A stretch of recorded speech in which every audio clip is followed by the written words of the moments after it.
fiction, science fiction, horror, fantasy, crime, LGBT, thriller. You have now entered the House of Mystery. Welcome back into the House of Mystery. Of course, I'm Al Warren. Who else would I be? And returning, John Copenhaver. It's been a while. What have you been up to? It has, Al. I have been up to so much. Yeah, party hound. I mean, my God. If only. This 20. I can't wait for 2025 to be over for just many reasons, myriad reasons. Well, so what's been going on? It looks like you've been all over doing book signings, book tours, book talkings. Yeah. My God, it seems like you're on posting every day about something. Oh my God, it has been insane. I have been promoting Crime Inc. Iconic, which we're talking about today, as the editor, although I'm also a contributor in it as well. But I have been also just doing other book-related things and teaching, and I'm just trying to stay as busy as possible so I don't pay attention to the news. Yeah, I hear that a lot. I'm kind of the same. You know, I always have a big list of projects every single day, and sometimes it's too much, but it's okay because it makes the day go by, and you don't get focused on some of that negativity.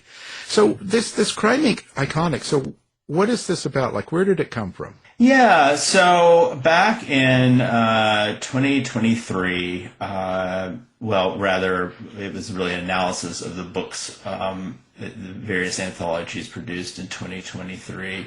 Jeff Marks, one of the co-organizers of Queer Crime Writers, did a study and found that out of 517 stories published in various publications, official publications, I might add, all approved by Mystery Writers of America, less than 1% had queer representation at all in them, which, given the demographics, is way off. We are grossly underrepresented in short fiction. And at this point, we were just sharing this information as an organization, trying to bring awareness. And Salem West, publisher of Bywater Books, saw this information, and we're already friends, and she reached out to me and said, John, hey, do you want to do something about this? Do you want to change this? And so I said, sure, I do. And she said, well, let's do an anthology. And I said, well, I've never edited an anthology before, but, sure. Why not? And so that kind of started off. The idea here is that we are, producing a collection of, I think pretty great queer crime fiction written by queer writers, and often in most cases about queer characters, to offer the world a sample of what great work we're doing, and change that number a little bit. The goal, hopefully, is to also get us in other anthologies as well. Sometimes it's about raising awareness, and that's partly what we're after here. So it's been exciting. I've really enjoyed this, and it really has been kind of a nice way to escape this insanity swirling in the world where you don't feel like you can do much about so many things. You can do something about this, and that felt good. It continues to feel good. So you're picking stories. How many stories do you pick, and what's the format of it? Like what are each story about? A particular character? Does the writer choose that, or do they get selected to do one, or what's the process here? Yeah, sure. The process was we had to first figure out a theme that kind of glued everything together, because we knew we'd be asking lots of different writers who write in various crime subgenres, from cozy to noir to thriller to traditional mystery, and more. And so we needed some sort of glue for that. And after a lot of going back and forth, we decided and kind of landed on that every story needed to, in some way, reference or engage with an icon, a queer icon. They don't necessarily have to be queer. The icon doesn't have to be queer themselves, like Dolly Parton, for example. But something that the LGBTQ community holds up and holds in high regard or high fascination and reflects, our culture. And so that was the glue. And then the stories were about, 4,000 words. I think we were shooting for around 20, I think we ended up with like 23 stories. A lot of this was Salem, who has done anthologies, guiding me. I can look at the prose and think about that, but actually putting one of these things together, I was very thankful that I had a guide from that standpoint. Yeah, I mean it's a tough thing to ask. 4,000 words isn't a lot for a short story. I mean, some writers are very good at writing like punchy little short stories, but it's a skill. I'm excited to talk to some of these others about what they experienced in the writing of the stories, because 4,000 words is not a lot of room. No, not at all. And in fact, yeah, that's kind of the skill, isn't it? Is to get the reader to catch on to what's happening real quick and understand the character or characters involved, and sort of it's a lot to do in a short. You have to choose your words wisely. Yeah. Yes, you do. Yeah. You do. And it's very different than novel writing, which feels more expansive. I think I'm more naturally built for novel writing, but have great respect for the ability to hone everything down. Like, yeah, exactly what you're saying. You have to choose your words very carefully, figure out what's absolutely necessary to represent, to get your story across. You're often not telling the full story. You're telling a part, or you're telling a heightened moment of probably a larger story. I always feel like great short stories have the potential to grow into novels because they're so rich in character, but you're not giving all that. You're just giving enough. And that's difficult. Yeah. I noticed a lot of the writers on here I've met, or either I've read or I've interviewed them. So I bet you have. A lot of them. Mm-hmm. I'm familiar with a lot of them, and I'm just wondering. So your job as an editor must be pretty easy. No, because, and I don't mean that. I just mean that some of these guys, guys and gals, have written like Cheryl Head, and some of these people you've got on here. They're professional writers. They write all the time, and they're very good at what they do, and they must be pretty skilled. Or is that a challenge for you as an editor to deal with someone that's a hard word, but to work with someone that has a lot of experience? Are you asking if I had any divas? Yeah, come on. Names and phone numbers, because we're going to call them, right? No divas. I think actually I'm very, very lucky for that. But everyone comes at this very differently. I mean, if you're a skilled novelist, does not necessarily mean that writing a short story is easy. In fact, there's certain folks that I asked that said they simply couldn't do it. They would love to participate, but they just did not feel confident enough to write a short story. Other folks were hesitant, but I said that I would help give feedback and shape their stories, and which yielded some really great pieces. So there's sort of a dialogue between editor and writer. Some stories just came kind of bright, sparkling, like ready to go. Others needed a lot more development. And it's not necessarily that that's a sign of the writer's skill. I think it's about process, and writers have different processes, and some of them really love a kind of more developmental process when writing. Others would rather sort of get it all shined up, and so you're basically adjusting commas by the time it's coming in, and not having to do as much work. I get a thrill out of helping, and I love reading great writing, but also I love the editing process and helping writers sort of discover what a story needs to be. That's super exciting work for me. I think it's the teacher in me coming out. I enjoy that process. And you got someone who's really skilled. They just need, so there's a dialogue there. I had a lot of fun doing that. And a lot of these guys are my friends, so it's fun to sort of have that dialogue and see them as writers from this, different angle. So now you brought a few of the writers with you. I did. Yeah, it's exciting. They've been very quiet. They've been quiet because they're waiting to see if you say something about them. Who is the diva? So listen, yeah. I'll let you start with it. So who's up first for you, and tell us how you why you chose them, or what story they've got. Let's start with that. Sure. Well, Greg, since I was picking on him, I'm going to start with Greg. If those of you who don't know or have not read Greg Herren, you should. Greg has been writing for many years and in many different subgenres, and so it's just a thrill to ask him to submit a story. Greg, I would love to know, you have written a lot of short fiction and you have edited anthologies. So I would love to know a little how it felt to be, one included an anthology you didn't actually have to edit. And if you want to talk a little bit about your story too.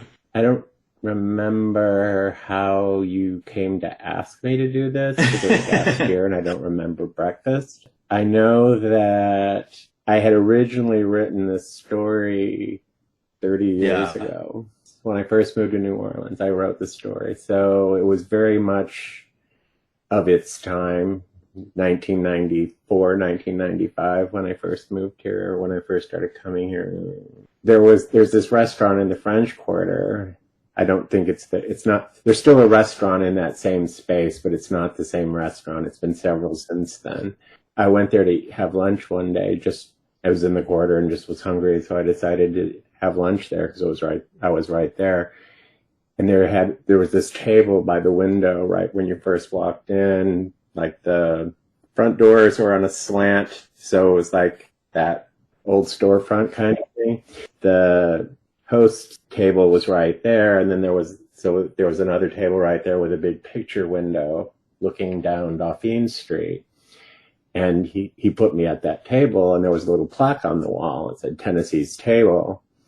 And I asked what that meant, and it was that this was Tennessee Williams' favorite place to have lunch, and that was his favorite table. And so whenever he was in town, he would call them and they would hold it for him.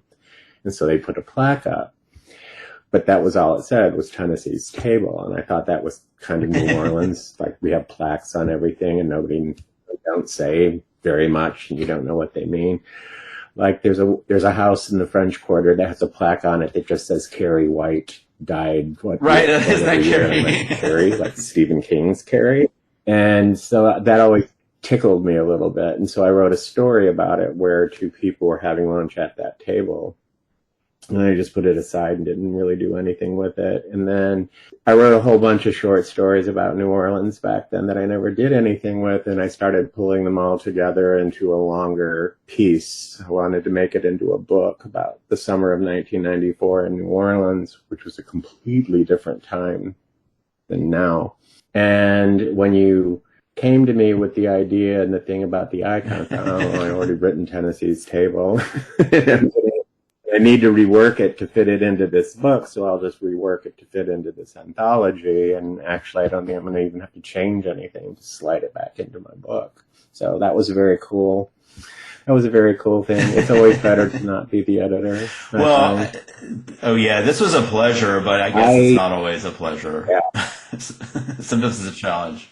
It can be a challenge. Some of the last ones I did, the last few anthologies that I did edit, were the Bauschicon anthologies, and that was just a very specific thing. And I was very clear that I did not want to have to do any of the back stuff. Like, I'm not dealing with the publisher. I'm not finding a publisher. I'm not doing any of that stuff. I'm not arranging payments. I'm not doing any of that stuff. Y'all can do that since you're not paying me. So those experiences, the Bauschicon anthologies were fine. I mean, those experiences were fine. Back when I used to do open calls, never. That's my word of advice for an editor of an anthology: never do an open call. Yeah. You'll always regret I said that was like my second question to Salem was, is this going to be an open call or an invitation? Because I was going to be out if it was an open call. No, open call. Yeah, that's just so much work. You do need to be paid for that amount of work. I mean, with the Bauschicon anthologies, it was I mean, I don't know if it's supposed to be a secret, but I don't care. They didn't pay me anything. They certainly didn't pay me to keep my mouth shut. The blind read thing is the tricky part, and I don't really trust blind reads completely. And I realized as I said that it's ableist, and we're not supposed to say that anymore. So my apologies to any vision impaired people listening. I'm just old, sorry. I would read the stories myself as they would come in, because my name was going on the book as editor, not the people who are reading the submitted stories. So I didn't want to be held responsible for somebody picking some crappy story that I couldn't do anything with. So I was like, no, every time I did one of those, I made it very, very clear that I'm the final word. I finalized the table of contents. We have an anonymous readers, and that's how you say it. Anonymous readers who will then pass on what they think is the best to me, and I chose the final ones out of the final 50. Winnowed it down to 50. The last one I did had the most submissions, and we had over 700 and some. Yeah, that's a whole lot. I think it's a fascinating process, but I do think that by invitation, it also allowed me to really sort of, along with, I think it was sort of a conversation of Salem, both of us kind of putting our heads together, being like, what is sort of representative of queer crime writing today, both, where it's been and where it's going. And so we really tried to have a balance. Where it's been. No, that's not what I'm saying. But you have been writing a long time, Greg, and you know the history. And I think that's an amazing, that history needs to be in there. And in fact, interestingly, just the subject of icons themselves created a lot of stories that were very interested in queer history. We had a lot of historical pieces in here. Robyn, I want to hear a little bit about your story and your process. We've talked about this a little bit more, but let's talk about it a little more here. Tell us about your icon and its inspiration for your story. Sure. So my icon was Christine Jorgensen. For those of you who don't know me, I am a trans woman of a certain age. In fact, there's the date of a famous newspaper article. The New York Daily News had a headline featuring Christine Jorgensen on December 1st, 1952, which happened to be the year I was born. And growing up in that time and place as a trans person, I have known I was trans my whole life, even though I didn't transition until later in life. Christine was one of the few people that I knew who was transgender. And so for me, she's always been an icon. And so the story isn't about her, but that newspaper front page and the headline does feature in it, as well as another little piece of memorabilia about Christine. And so, it was my way of honoring an icon that I knew my whole life. And yet, I think so many people currently in the LGBTQ plus community, and in particular in the trans community, wouldn't even know who Christine Jorgensen is. And so, again, it was my, attempt to kind of bring an icon from my time, my place, to a new audience. And so that's why I chose Christine. The story doesn't really involve her, although it does involve trans characters. It's a police procedural, which I had never done, and I had never done a short story before. So to Al's comments and to your comments earlier, I'm a novelist. I have 4 novels. I have a 5th on the way. And so this was a challenge, and a challenge that I wanted to do. When you reached out to me, number one, I was flattered that you would ask me, since I haven't written a short story before. So it was a challenge that I wanted to try, because I really do admire good short story writers, and I'm not putting myself in that category. It's just something that I wanted to try my hand at. And, to Al's original question to you in terms of editing, you were my editor. And I hope I wasn't a diva. I don't think I was a diva. You weren't. But I also wasn't one that when you got it, you were like, oh, this is perfect. I, need a comma here and I need a punctuation mark here and he misspelled this here. It wasn't, it was a little bit more work than that. Hopefully not too much more work than that. But, you made suggestions to me that I found incredibly helpful. So, putting on your editor's hat, I say kudos to you. You helped shorten it. It was a little long, a little wordy. Again, it's a short story, Robyn, not a novel. And in fact, as a result of your comments, we changed the name of the story. The name of the story is Invisible, which has a double meaning in the context of the story. And you changed the ending because the ending was a little wordy, a little long, and it included some movie references, some movies that I really, really enjoyed, and made it maybe a little bit more noir than the story really isn't noir. So it didn't fit necessarily in the story. So you made some suggestions there, and I was thrilled with your suggestions. I think you made it a much better story. You were very gentle with your editing. You smacked me in the side of the head and say, "What the hell are you doing, woman?"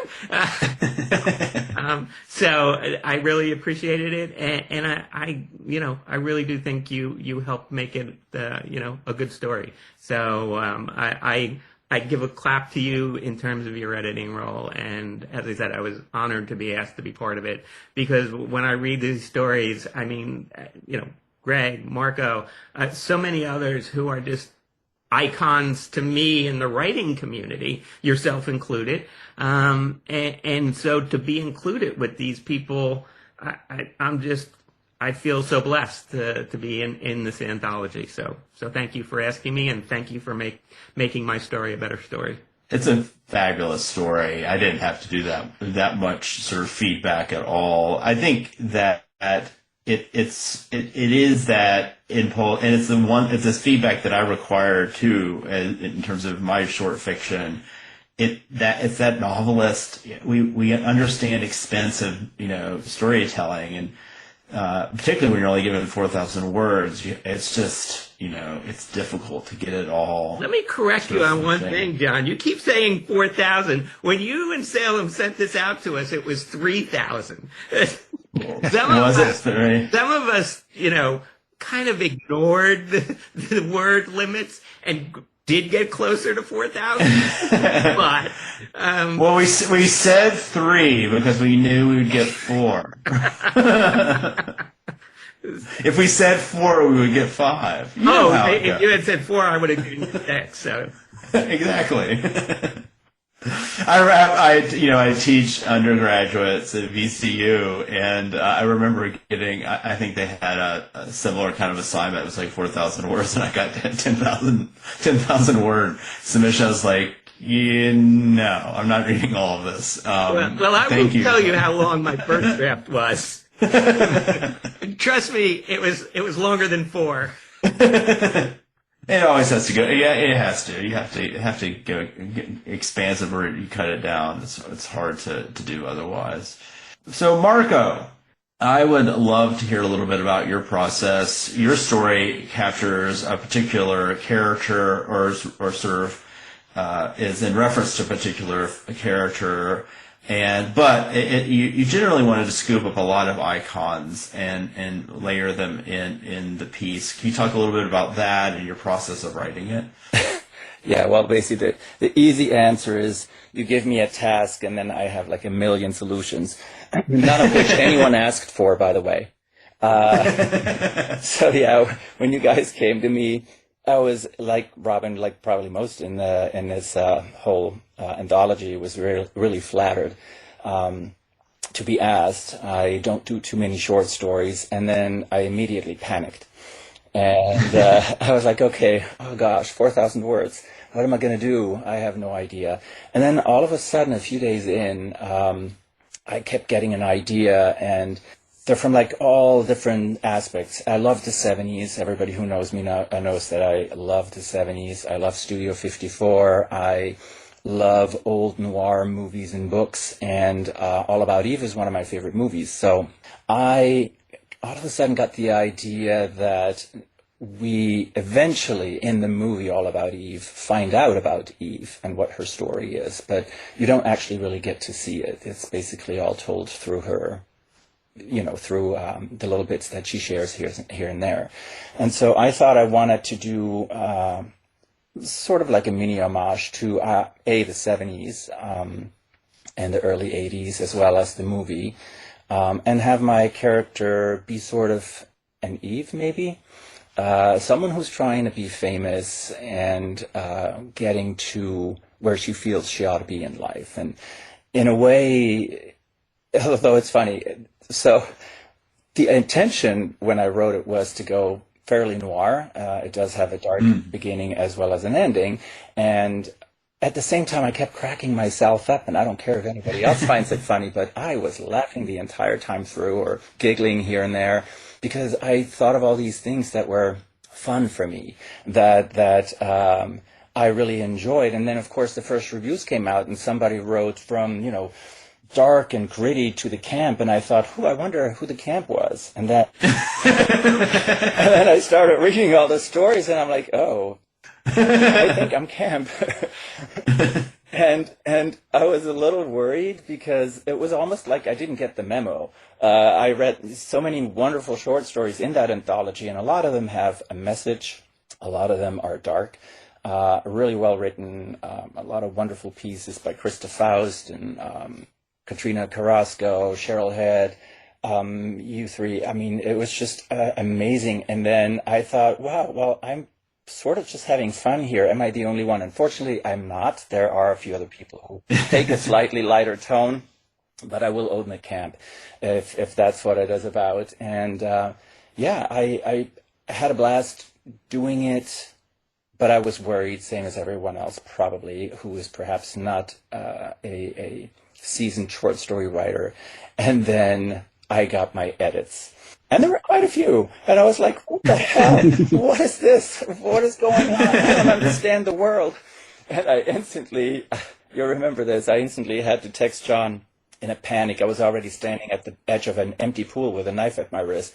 And I was like, what is, didn't she like it? And then John was really gracious. You were really gracious. And you were like, okay, no, this is what I see and how I understand it. And then I came back with how I see it and how I understand it. And of course, also the piece was over, the word count. And I think we got a really good compromise.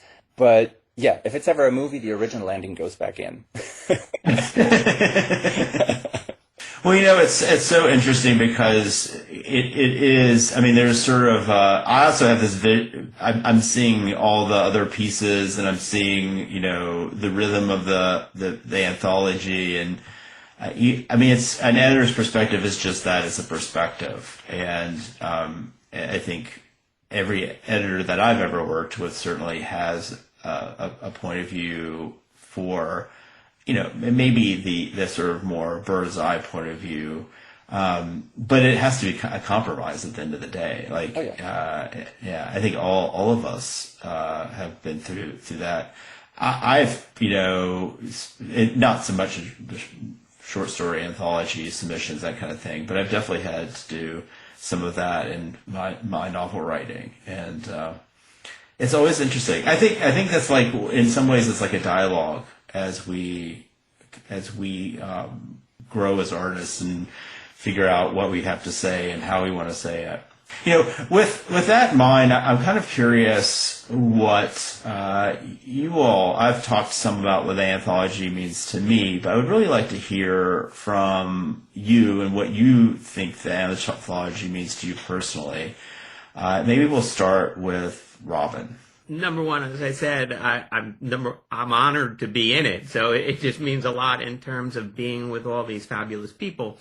But, as you laid the groundwork for why the anthology exists and why it's important, we're in a really difficult place in terms of our community and personally speaking, as a trans woman, we seem to have a target on our back every day for something that, we didn't know we did. And so I think having our voices out there, telling these stories, getting them out to people who might not normally read, fiction by queer crime writers, I think it's incredibly important to be visible in this time, particularly. Hiding isn't going to work. For me, it was a way to be part of the community, raising our voices, addressing a particular issue in terms of short stories, but addressing a much bigger issue in terms of where our country is and the issues facing our country in terms of not only the LGBT community, the immigrant community, the black and brown community, you name a minority community, and we're all walking around with targets on our back. So that's why I thought it was particularly important now to, again, raise our voices, because I think, as Greg, maybe I've heard him say it before, I don't know if he said it today, but there's been this ebb and flow in terms of LGBTQ not fiction over the years, and sometimes it's in and sometimes it's out, and we appear to be in another out phase of where nobody wants to publish queer voices. So again, it's important that we not back down, that we be out there, that we be proud about who we are, and we put our fiction out to people so that they can enjoy it as well and know that we are not going away. Greg, do you want to talk a little bit about the history there? Because I think that's a great sort of segue. I don't think there's ever been an anthology like this before. I know there have been queer crime anthologies before, but not one that was so broad across the spectrum of community. Usually it's just gay men, sapphic anthologies, but never combined, because back in the day, the popular wisdom, and this lasted for a really, really long time, was that gay men wouldn't write about women and women wouldn't read about gay men. We know that's not true, but back then that was the idea, that was the mentality. You couldn't, if you were going to do an anthology, like I wanted to do a mixed anthology a long time ago, and I was told flat out, like, no, it's either all boy or all girl. You can't mix, because that'll just tank. Nobody will buy it, because the boys don't want to get the girl cooties and the girls don't want to get the boy. It just boggled my mind. So I really was appreciative to be included in this, because I admire everybody else in the table of contents and their work. I keep saying this, that this is a really great time for queer crime writers. I don't know if it's necessarily a great time for queer crime writers, but it's a good time for people who read queer crime fiction, because I don't think we've ever had, I'm going to get hate mail for this, I don't think we've ever had this many quality queer writers in crime fiction all at the same time like this. We always had a bench, but it was never very deep, and so it's very exciting to me to see writers like, there were no trans writers when I first started, except Leslie Feinberg. It was very disheartening. I actually was it's funny, because I was on the other end it was when you were telling about how the anthology came about. Donna Andrews had found an anthology of 50 crime writers, and there was one woman in it. So she got angry, and so she spent that year counting the women. Mm-hmm. Street crime publication. And she was telling me about that. And I said, oh, can you do that with queer people too? And she goes, no, but Jeff might. And he did. And he did. And so I was kind of involved in the very beginning of that. But so that was kind of cool to see it all come out into fruition. And Robyn, I've read a short story of yours before. That wasn't this one. So don't say that you've never written short stories before. It was never published, though, Greg. But I did read it.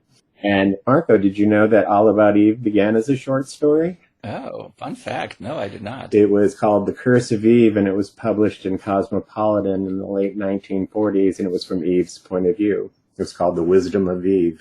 Oh, totally have to get that now. The musical Applause, they didn't have the rights to All About Eve. They bought the rights to the story. So Applause is more based on the short story, where All About Eve was inspired by the short story. The short story writer didn't get any money from All About Eve. Writer always gets screwed.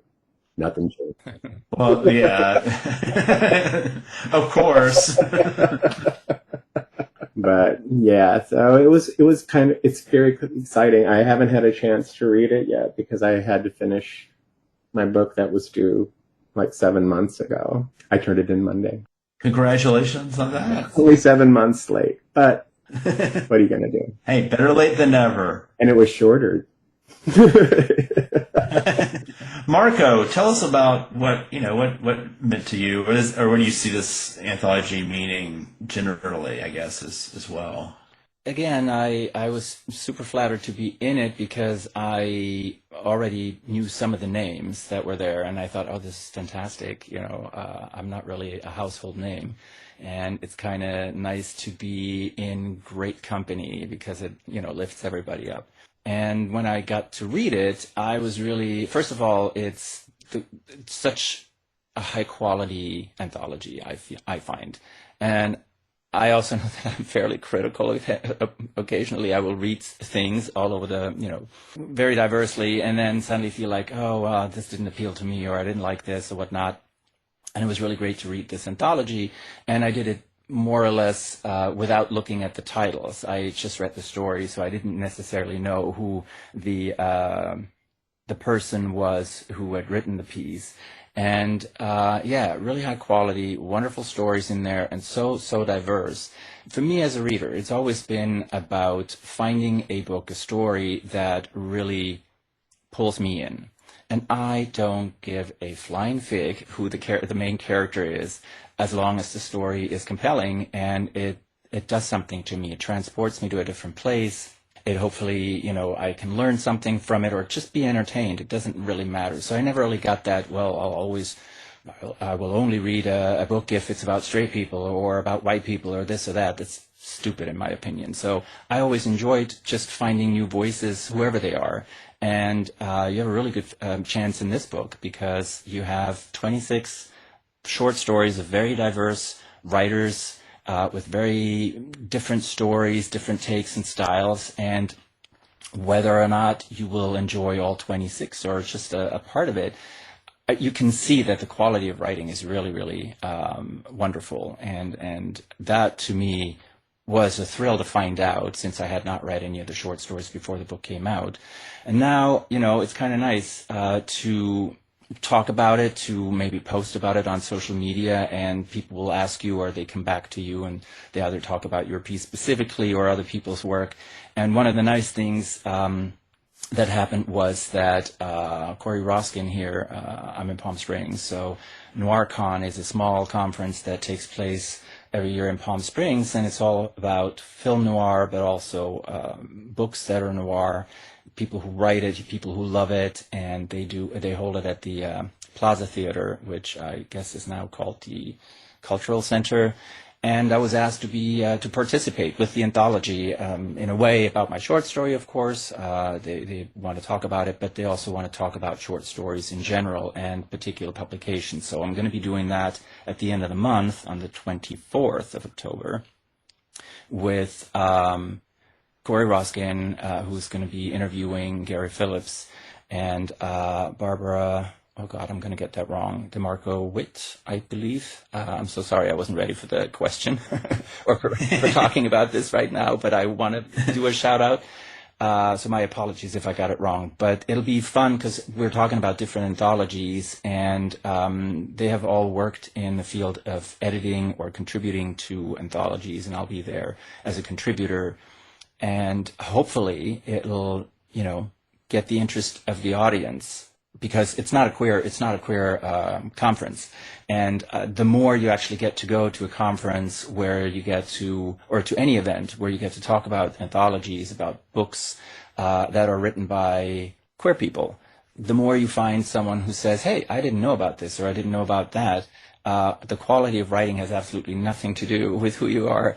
as a person, your sexual preference or whatnot, it's just sometimes you have really wonderful writers and they deserve to be discovered. And hopefully this anthology will have readers discover a whole new slew of authors that have been out there, some of them for years, and have written wonderful books that can now all be discovered and read. This sounds great. So listen, John, so tell us about the book, when it's available, where it's available. Is it all up now and running? Can people buy it anywhere now? Yes, it's available for purchase wherever you buy your books. And it is, again, Crime Inc. Iconic, an anthology of crime fiction inspired by queer icons. And I'm super excited for people to read it. And I love the point Marco was making about it's a real chance for discovering your next favorite crime writer. It's not just about that this is a great collection of queer crime fiction. It's a great crime fiction collection. So I think that's really, I feel that in my heart, and I hope others will take that away as well. Well, fantastic. Now, of course, we're going to have everything up on our website as well, and we'll have the writers that were involved as well as John and the book itself. So thank you, everybody. Thank you. Thank you so much, Al. Thank you, guys. This has been a production of the House of Mystery Radio Show. To find out more about our show, guests, or hosts, go to our website at houseofmysteryradio.com.